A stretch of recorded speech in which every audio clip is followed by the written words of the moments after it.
Brian Burns, 2 sacks against Washington. First time a player has had 2 sacks in a season opener since 2011. A first time any players had 2 sacks? For the Giants. For the Giants? Okay. That's, dude, everywhere he's gone, he's been effective. He is a pass rush extraordinaire. He only has 2 right now, all right? Like, that's the concerning part about his career, yeah.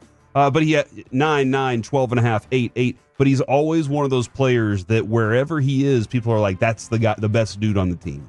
I think Dexter Lawrence is the one that I fear the most, but Brian Burns can wreck the Cowboys' offensive passing game plan. Right. And it's not like they just have one guy like that. They have multiple pass rushers that are effective.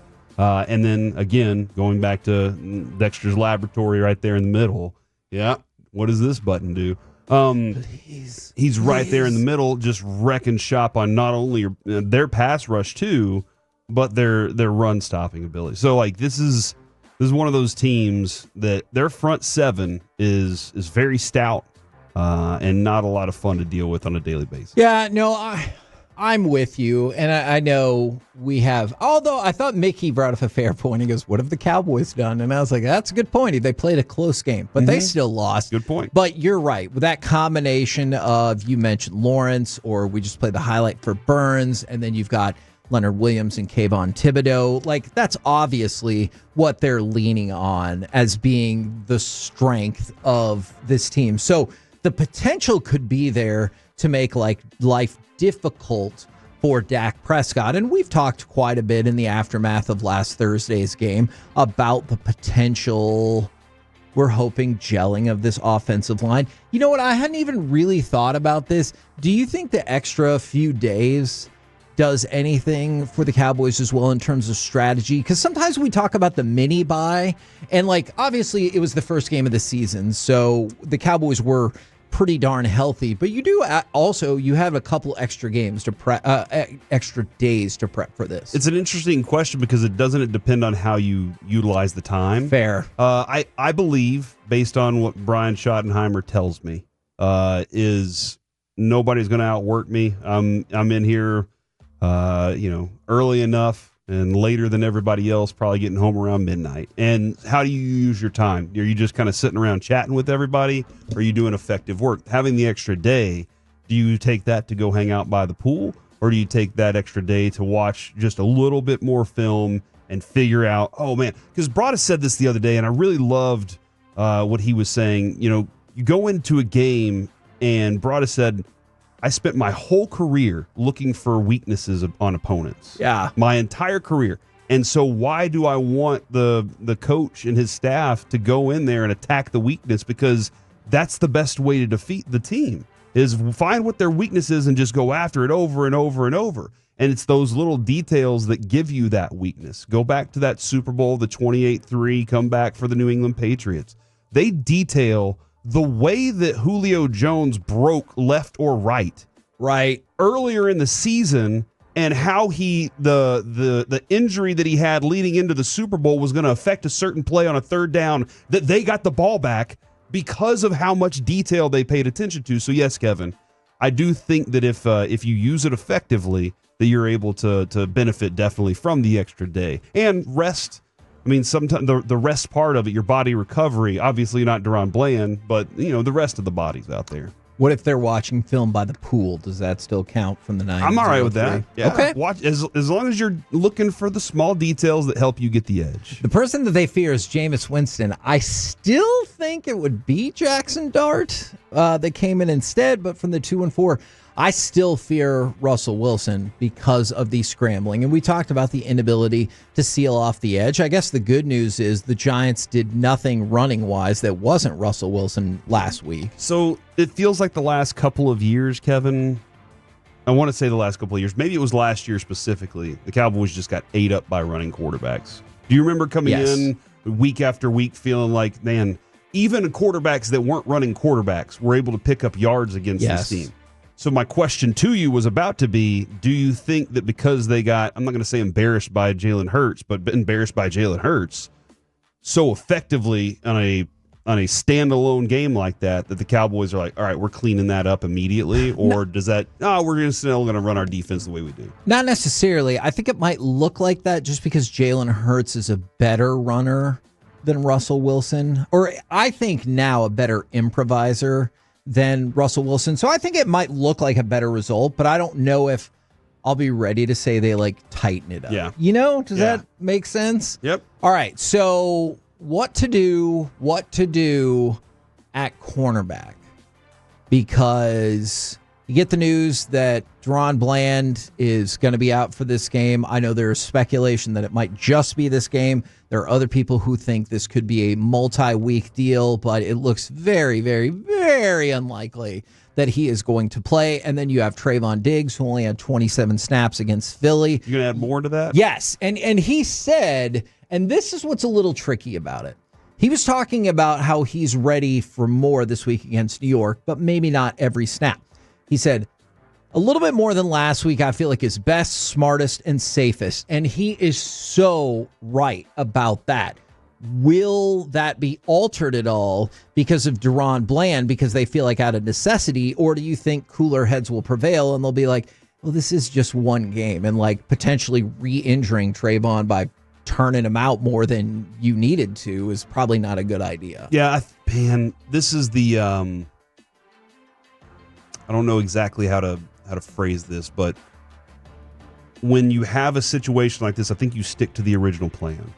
And that was, whatever we were planning to do with him anyway, despite what happened with Deron Bland. We have a 17-game season, 18-week season that we have to complete here.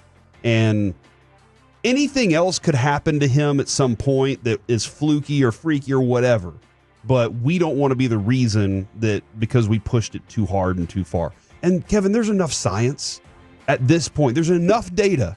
Just in general, or specifically? I think there's enough data for these trainers. They're really good at what they do. I think there's enough data for them to have really good, well laid out plans for these bodies that they're sending out there, and what they know they can handle and what they can't handle. And the other thing too, Kevin, is it sounds like Diggs is being honest with himself and the team and the media of here's where I am. So I think that I think you stick with the plan and you fight everything you can to get good coverage out there while you're at it. Okay. Malik Neighbors is going to try and run wild on you. You know what? By the way, Malik Neighbors said something. I thought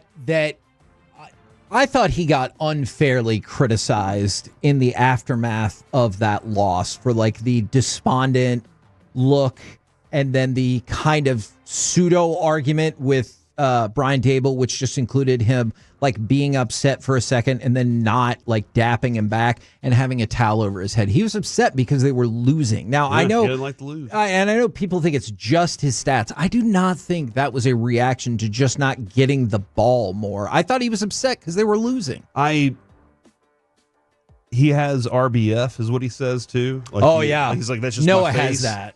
That's just my face. That's the way it looks. Maybe one day we can have a longer conversation about body language and how that affects other people around you when your responsibility as a leader, and how, because that is something you've heard coaches talk to players about, is I need you to be this whenever everybody else is seeing you, even though I know you're passionate about something. I think that's a good conversation for maybe we ask some people as we interview them. Okay.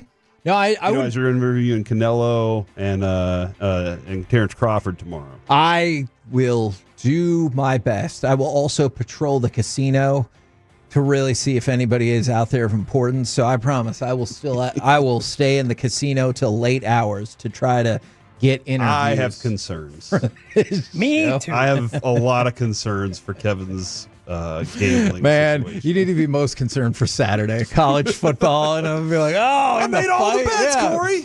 And you're gonna be like, how much did you bet? And I'm like, $9,000. So I need to hope that at least. But it's all broken up into small bets, so it's gonna work out for me. Yeah. So hopefully I don't. $9,000. Yeah, absolutely. That's a fair point. All right. So a couple more people to be on the lookout for the Giants. So Drew Phillips probably in the secondary. It was not a great day in the secondary for the Giants. So I thought Drew Phillips was probably somebody who showed out better than the rest, including Javon Holland. So that's another name to look out for. If you just go ahead, they are a little suspect in that secondary, though, and that's where I'm really hopeful that this is the Pickens breakout game and the CeeDee Lamb redemption game. Okay, all in one thing. In the Turpin, let's get touchdowns for everybody. And it's interesting that you say that, and this feels hugely problematic for any football team, but obviously this is who the Cowboys are playing next. Suspect in the secondary, also suspect on the offensive line,